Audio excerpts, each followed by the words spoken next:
गुरु और सदगुरु है ये, पिता गुरु और सदगुरु है ये, तीनों रूप तुम्हारे शिव जी, तीनों रूप तुम्हारे शिव जी। मात पिता मेरे शिव जी, मात पिता मेरे शिव जी, मात पिता मेरे शिव जी, मात पिता मेरे।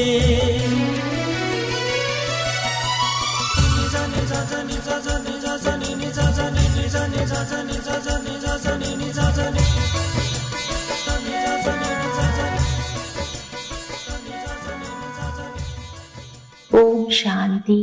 3 जनवरी 2024। आज की मुरली के मुख्य पॉइंट्स हैं। बाबा बच्चों को शिक्षक बन पढ़ाते भी हैं और पिता बन समझाते भी हैं। रचता पढ़ाते हैं रचना के आदि मध्य अंत का राज, और समझाते हैं सर्व गुण संपन्न बनो, दैवी गुण धारण करो।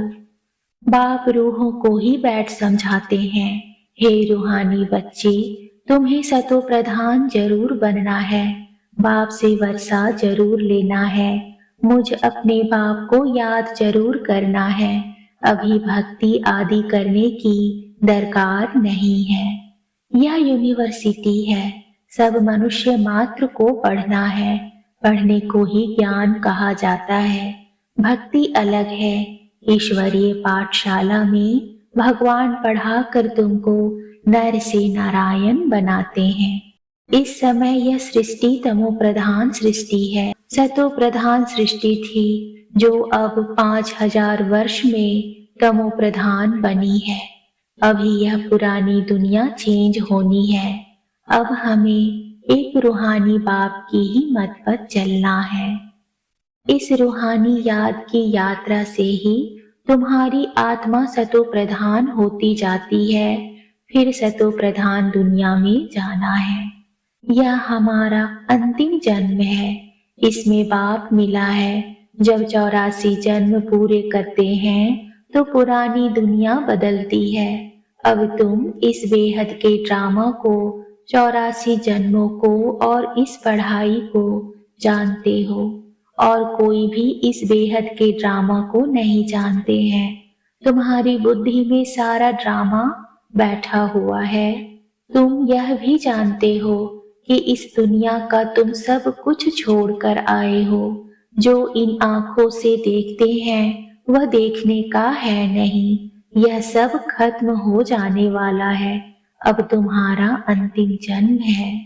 उनका डायरेक्शन है कि देह सहित देह के सभी बंधन खल्लास कर दो। सिर्फ अपने को आत्मा समझ बेहद के बाप को याद करना है। आत्मा तो अविनाशी है। अभी अभी शरीर लिया, अभी अभी छोड़ा। यह पुराना शरीर है जो अपने समय पर छूटने का है। आपे ही न छूटे। हम खुशी से इस शरीर को छोड़े। हम इस छीछी शरीर को छोड़, पुरानी दुनिया को भी छोड़ खुशी से जाते हैं। एकदम आत्मा अशरीरी आई, अशरीरी जाना है। यहाँ तुम जानते हो हमको नई दुनिया में नया शरीर मिलेगा। नंबर 1 बात है बाप का बनकर बाप का नाम बाला करना, संपूर्ण पवित्र बनना, संपूर्ण मीठा भी बनना है। बाप को याद करना है और दैवी गुण धारण करने हैं। लड़ना झगड़ना नहीं है। देवताएं कभी लड़ते झगड़ते नहीं। तुमको भी वही बनना है। जब तुम सतो प्रधान थे तो तुम्हारी आयु बहुत बड़ी थी।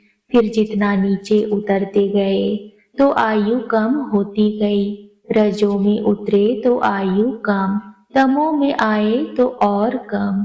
तुम्हारी आयु अभी के पुरुषार्थ से ही बढ़ती है। जितना याद करेंगे उतना तुम्हारी आयु बढ़ेगी।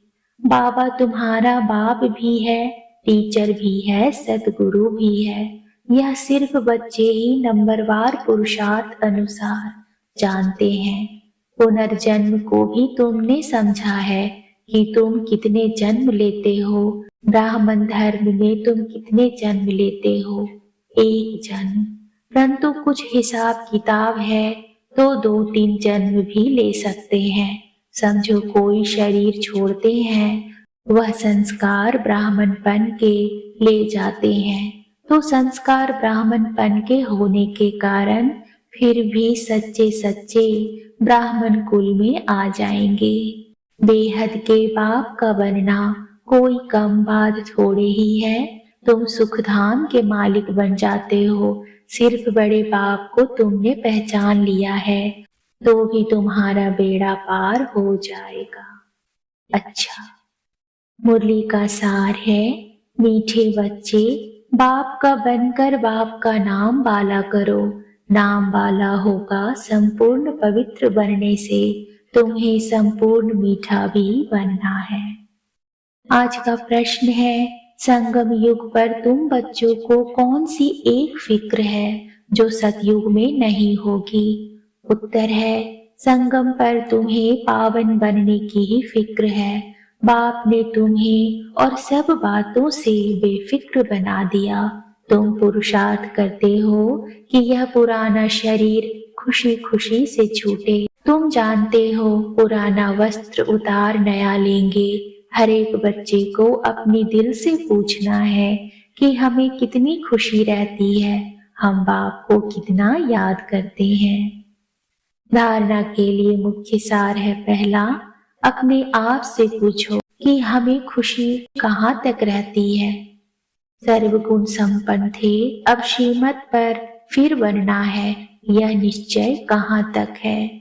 और हम सतो प्रधान कहाँ तक बने हैं। दिन रात सतो प्रधान मना पावन बनने की फिक्रात रहती है। दूसरा पॉइंट है, बेहद बाप के साथ विश्व को खिदमत मना सेवा करनी है। बेहद की पढ़ाई पढ़नी और पढ़ानी है। देह सहित जो भी बंधन है उन्हें बाप की याद से खल्लास कर देना है।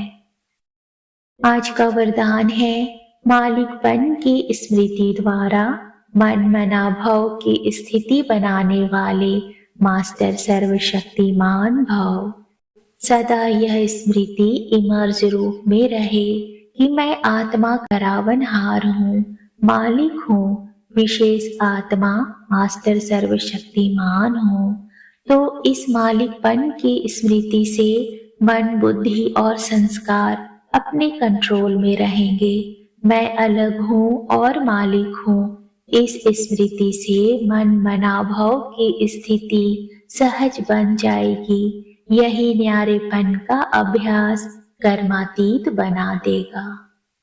आज का स्लोगन है, ग्लानि व डिस्टरबेंस को सहन करना और समाना, अर्थात अपनी राजधानी निश्चिंत करना। ओम शांति।